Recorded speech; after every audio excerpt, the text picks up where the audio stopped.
Today on Living Local Carolina, I'm with Brittany. She is the lead adoptions counselor at Strand Humane Society. How are you? Doing good. How about you? Doing good. We're so happy to have you on. Thank you. Just to raise awareness about pet adoption and more specifically adopting pit bulls and the stigma behind pit bulls.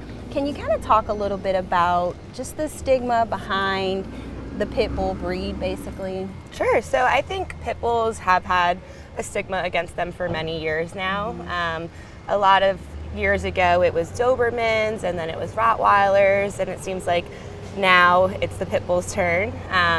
There are so many negative things on the media and the news about pit bulls, and I just think that too many negative stories really develop people's ideas of what pit bulls are without ever experiencing them themselves. Right. There are so many positive stories about pit bulls, but you don't really ever see those in the media.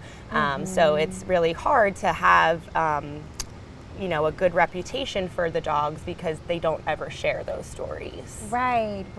Yeah, growing up, you would always hear that if a person had a pit bull, that dog was going to be the one to attack you, Right. The vicious animal. But as you and I were talking earlier, every dog can be aggressive. Exactly. Any dog can be aggressive. They are animals. You can have an aggressive German Shepherd, an aggressive Lab. I think people tend to forget that it's not really just the breed of dog, it's the individual dog themselves. Right. And even how the owner raises the dog, Right. trains the dog, because some owners actually train their dogs to be aggressive, Absolutely. to be, confrontational, not helping them to have a social environment, right? Exactly. And that just, gives them such a negative connotation, and people that do that with those dogs, you're not making it any easier for them. Right. So with all of the issues with a person owning a pit dog, as far as rent, or having a pit bull at your apartment, Right. Insurance, renter's insurance, just so many different challenges just to have a dog that you live with. Absolutely. That's a pit. Can you highlight some of those challenges? Yeah, so it's definitely difficult doing adoptions here. I find it often where I call for landlord checks or rental checks, and they say, no aggressive breeds, which means pit bulls, number one, huskies, German Shepherds, things like that, or any mix thereof now too. So it's even more hard for these dogs to find homes because they're being judged solely on how they look. Right. And even if you put mixed breed on a paper, sometimes that's not even accepted.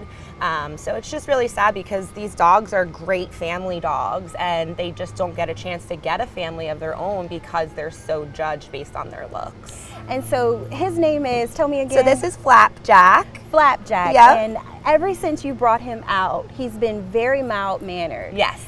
So was he like this when you received him? Yeah, he's a great dog. He came to us as a stray through animal control. He did not have a microchip. He didn't have a collar, any tag or identification. And he's been here about a week with us. And so his stray hold is over now, and he's looking for his forever home. No one, unfortunately, came looking for him, but he is a great guy. He's a nice medium size. He's very laid back. He gets along great with kids, cats, dogs. He loves to meet new people. He wiggles his whole body when he meets a new person. He's just a great dog, and it just goes to show, people will look at a dog like Flapjack and say, oh my gosh, that's a pit bull, look at his big head and everything. And he's just such a wonderful little guy, Yeah, he's like talking back to Yeah. you. I am. Well, thank you, Brittany, Yeah, for you're being welcome. with us. Thank you.